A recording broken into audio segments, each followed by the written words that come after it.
क्यों? क्योंकि मैया सती ने अपने शरीर का ही त्याग कर दिया। जब इतना सुना तो कहा कृपा कर बताइए तो सही, क्यों त्यागा इन्होंने अपना शरीर? तो कहा कि जब दक्ष को प्रजापतियों का नायक बना दिया ब्रह्मा जी ने, तो इनके लिए स्वागत समारोह आयोजन किया गया। सब देवता आए उस स्वागत समारोह में, ब्रह्मा विष्णु महेश भी आए। उस स्वागत समारोह में जब दक्ष ने प्रवेश लिया तो सब उठकर खड़े हो गए। 3 लोग उठकर नहीं खड़े हुए, ब्रह्मा विष्णु महेश। जब दक्ष ने देखा ब्रह्मा जी की ओर, ये तो मेरे पिता हैं, विष्णु जी की ओर देखा, ये तो मेरे पिता के पिता हैं, मगर जब महेश की ओर देखा, अरे ये तो मेरा दामाद है, ये बैठा हुआ है। तो भगवान भोले बाबा को असभ्य कहने लगता है, उनका अपमान करने लगता है। अरे सभ्य सभा में कोई असभ्य व्यक्ति बैठ जाए तो सभा जो है वो धूमिल पड़ जाती है।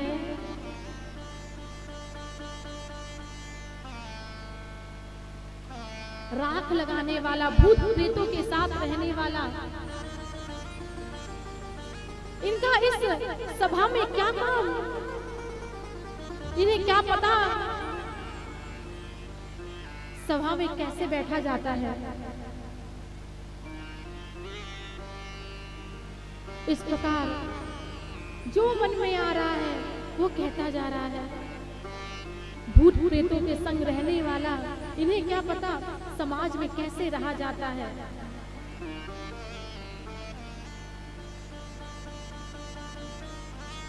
और इतने क्रोध में असक्त कहे जा रहा है कि क्रोध में आकर उसने महादेव जी को श्राप दे देता है कि इन्हें यज्ञ में कोई भाग नहीं मिलेगा।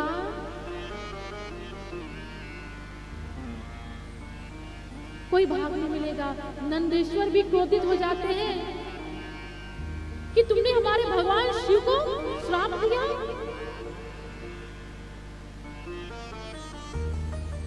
तो कहा, उन्होंने भी श्राप दे दिया कि तुम जैसे चटुकार जो ब्राह्मण हैं वो ऐसे ही भिखमंगे हो जाए, पाखंडी हो जाए। इस प्रकार श्रापा श्रापी चलने लगी। और जब श्रापा श्रापी चलने लगी तो महादेव ने देखा, महादेव जी उठकर चले जाते हैं, उठकर चले गए। और ये सब इन्होंने मैया सती को नहीं बताया, सती को नहीं बताया। कैलाश पर्वत से पुनः इस दक्ष ने भगवान शिव से द्रोह करते हुए पुनः यज्ञ रखा हरिद्वार कनखल में। सबको निमंत्रण दिया, महादेव को नहीं दिया।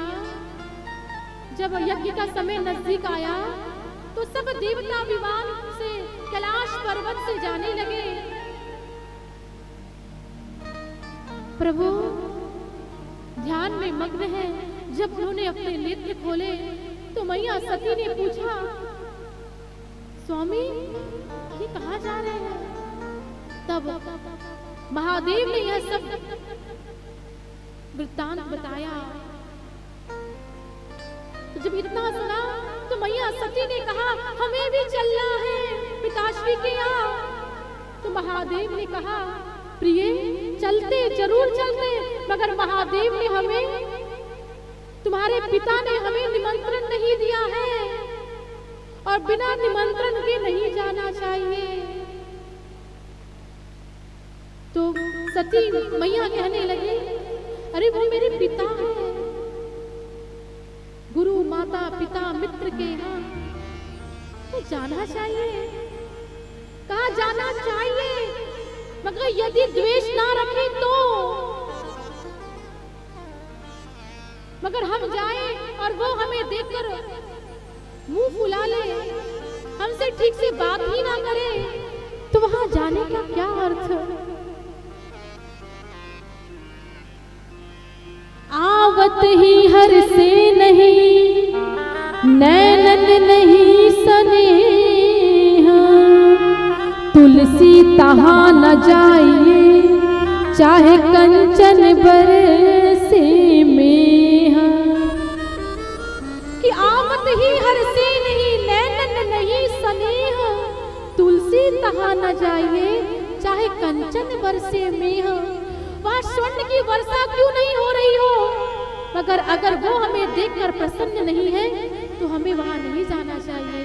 अनेक प्रकार से समझाया, सती मैया नहीं समझे और वह चल पड़ती है अपने पिताश्री के यहाँ।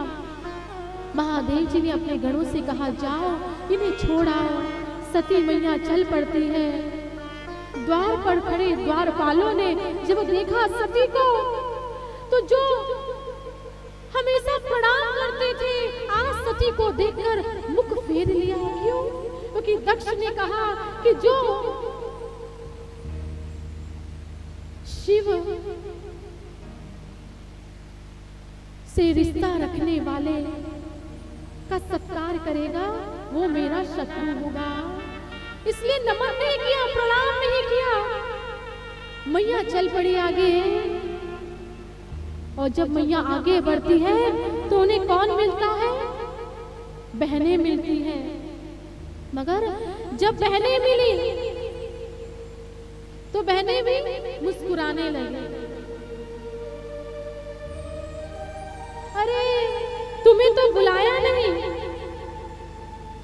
पिताश्री ने तो तुम्हें निमंत्रण ही नहीं दिया था। अरे अरे कोई बात नहीं, कोई बात नहीं, पिता के यहाँ तो बिना बुलाए भी चलता है। इस प्रकार कहने लगी कि उन्हें याद दिला रही सती को कि तुम्हें नहीं बुलाया है, तुम क्यों आई? माँ को ठेस लगा, मगर माँ ने कहा कोई बात नहीं, मैं अपनी माँ से मिलने आई हूँ, पिताजी से मिलने आई हूँ, कि उन्होंने मुझे निमंत्रण क्यों नहीं दिया? तो सादर भले ही मिली एक माता, सादर भले ही मिली एक माता, भगनी मिली बहुत मुस्काता।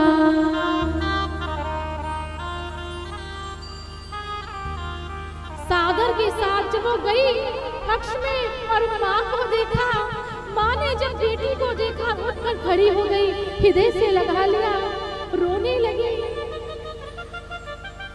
सती माँ प्रसन्न हुई, वो माँ आगे बढ़ी यज्ञशाला की ओर, पिता की ओर देखा, पिता ने मुख फेर लिया।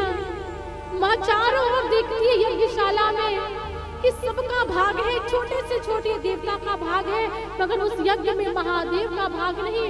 माँ क्रोधित हो उठती है, माँ के नेत्र लाल लाल हो जाते हैं और वह दक्ष की ओर क्रोध युक्त होकर कहती है, अरे दक्ष, तो उस ईश्वर, उस परम पिता, उस जगदीश्वर से द्वेष रखता है? अरे उन्होंने तुझे खड़े होकर प्रणाम नहीं किया तो तूने उनका इतना अपमान किया। अरे दक्ष, ये तो तेरा सौभाग्य है कि उन्होंने तेरी कन्या से उन्होंने विवाह किया। ये तो तेरा सौभाग्य है कि वो तेरे दामाद है, मगर तूने उनको सामान्य मनुष्य समझा, तूने उनका अपमान किया। वो मेरे स्वामी है, वो मेरे प्राण धन है, वो मेरे सर्वस्व है। अगर मेरा जन्म एक शिवद्रोही के द्वारा हुआ है, एक शिवद्रोही का रक्त मेरे भीतर चल रहा है, अगर मैं इस शरीर को रखूंगी तो मेरे स्वामी जब दक्षिणायनी कहकर पुकारेंगे तो मैं इसे बर्दाश्त नहीं कर पाऊंगी कि ये शरीर शिवद्रोही के द्वारा प्राप्त है। और यह विचार करके मैया सती श्री हरि को याद करती है, हे हरि, मैं इस शरीर को अब नहीं रखूंगी, क्योंकि यह शरीर मुझे शिवद्रोही के द्वारा प्राप्त है। और माँ, प्रभु प्रभु से यही प्रार्थना करती हैं, सती मरत हरि सन बर मांगा, सती मरत हरि समवर मांगा, सती मरत हरि सन बर मांगा, सती मरत हरि जन्म जन्म शिव पद अनुरागा, जन्म जन्म शिव पद अनुरागा, जन्म जन्म शिव पद अनुरागा। जन्म जन्म शिव पद अनुरागा। माँ ने श्री हरि से यही मांगा, माँ कि हे हरि, अगर मेरा अगला जन्म हो तो पति रूप में अगर मैं किसी को प्राप्त करूं तो महादेव को प्राप्त करूं। और दिव्याग्नि में उन्होंने अपना शरीर समाप्त कर दिया। और यह समाचार देवर्षि नारद जी के द्वारा महादेव को प्राप्त होता है। क्रोध में